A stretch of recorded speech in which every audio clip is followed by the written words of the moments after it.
warahmatullahi wabarakatuh. Saya Fauzi Ramadan dari Universitas Gajah Bangsa, tepatnya kelas MA 18B2, akan menjawab tentang manajemen risiko. Pertanyaan pertama, jelaskan tentang istilah-istilah manajemen risiko berdasarkan ISO 31000 tahun 2018. Oke, manajemen risiko adalah segala proses kegiatan yang dilakukan semata untuk meminimalkan bahkan mencegah terjadinya risiko perusahaan. Di dalamnya ada kegiatan identifikasi, perencanaan, strategi, tindakan-tindakan, pengawasan, serta evaluasi terhadap hal-hal negatif yang kemungkinan akan menimpa usaha. Pertanyaan kedua, jelaskan prinsip-prinsip manajemen risiko. Prinsip-prinsip manajemen risiko menurut ISO 31000 tahun 2009, agar manajemen risiko menjadi lebih efektif, maka perusahaan mematuhi prinsip manajemen risiko, yaitu ada 11 prinsip. Yang pertama, pengelolaan risiko menciptakan dan melindungi nilai. Yang kedua, pengelolaan risiko merupakan bagian yang terintegrasi dengan seluruh proses bisnis organisasi. Yang ketiga, pengelolaan risiko merupakan bagian dari proses pengambilan keputusan. Yang keempat, ada pengelolaan risiko secara eksplisit, memperhitungkan ketidakpastian. Yang kelima, risiko dibangun melalui pendekatan yang secara sistematis, terstruktur, dan tepat. Yang keenam, pengelolaan risiko membutuhkan ketersediaan informasi yang memadai. Yang ketujuh, ada pengelolaan risiko yang membutuhkan kostumasi. Yang kedelapan, ada pengelolaan risiko mempertimbangkan faktor manusia dan budaya. Yang kesembilan, ada pengelolaan risiko bersifat transparan dan inklusif. Yang kesepuluh, ada pengelolaan risiko bersifat dinamis, berulang, dan tanggapan terhadap perubahan. Yang ke-11, pengelolaan risiko dapat memfasilitasi pengembangan berkelanjutan dari organisasi. Pertanyaan ketiga, jelaskan tentang kerangka kerja manajemen risiko. Nah, kerangka kerja manajemen risiko menurut ISO 31000 tahun 2009 dimulai dengan pemberian mandat dan komitmen.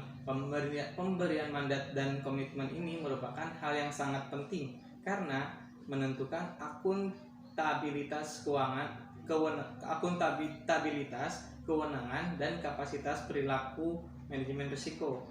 Hal-hal yang penting harus dilakukan pada pemberian mandat dan komitmen.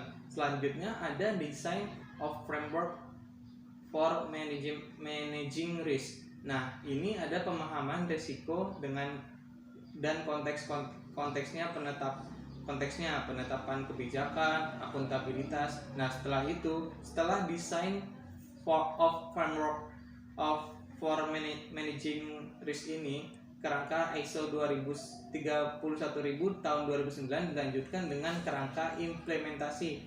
Dengan implementasinya ada PDCA, yaitu Plan, Do, Check, and Actuating. Pertanyaan keempat, jelaskan tentang proses manajemen risiko. Proses manajemen risiko merupakan kegiatan kritikal manajemen risiko karena merupakan penerapan daripada prinsip dan kerangka yang telah dibangun.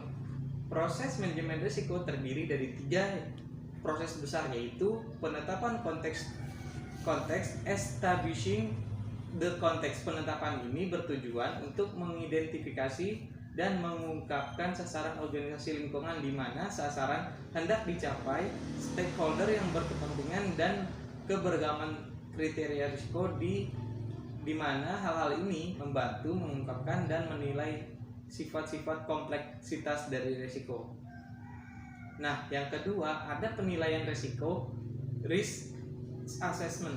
Nah, penilaian ini terdiri dari identifikasi risiko, analisis risiko, dan evaluasi risiko. Yang ketiga ada penanganan risiko atau risk treatment.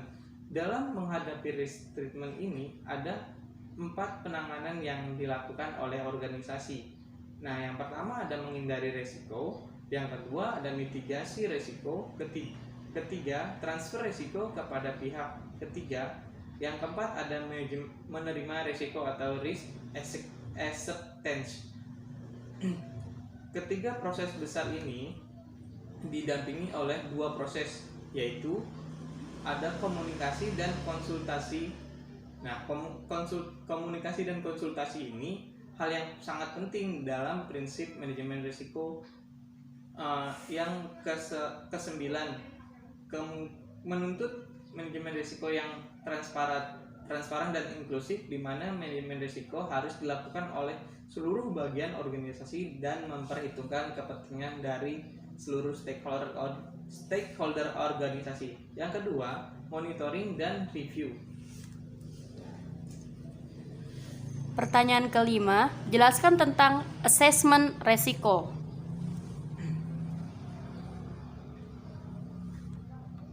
Oke, risk assessment atau disebut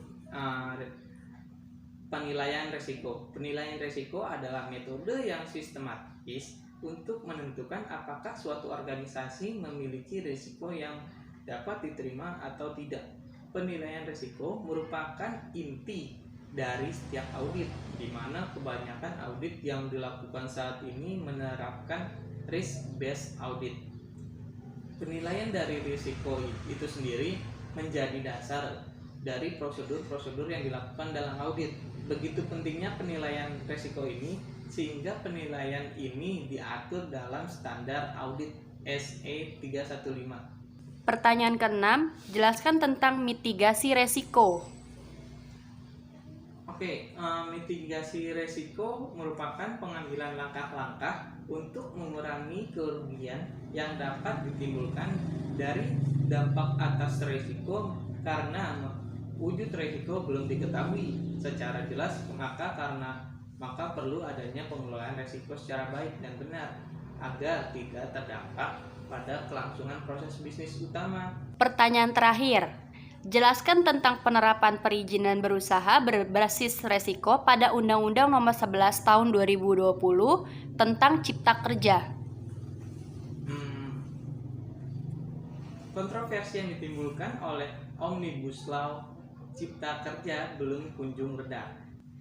Salah satunya adalah mencuatnya respon publik dikarenakan pengesahan yang mendadak beberapa hari lalu. Belakangan ini telah muncul isu mengenal pentanahan, ketenagakerjaan, dan juga UMKM. Namun, ada salah satu unpopular issue, yakni terkait perizinan.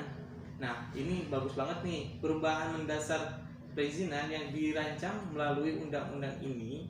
Ada perombakan paradigma perizinan di Indonesia, utamanya perizinan tentang berusaha. Perubahan tersebut adalah model berbasis izin biasa atau license approach menjadi perizinan berbasis risiko atau risk-based listening. Tujuannya untuk menyederhanakan perizinan berusaha di Indonesia. Singkatnya gini, pendekatan seperti ini membuat pemerintah memberikan izin berdasarkan tingkat risiko dan ancaman lingkungan eksternal dari suatu kegiatan usaha. Konsekuensinya, pemerintah memberikan kepercayaan tiap pelaku usaha untuk melakukan kegiatan usaha sesuai standar risiko yang telah ditetapkan pemerintah. Padahal kita tidak bisa menjamin standar risiko yang ditetapkan pemerintah apakah sudah sesuai atau belum. Yang penting sih investor datang. Mari kita tengok negara lain dulu nih. Nah, risk-based listening bukanlah hal yang baru di dunia ini.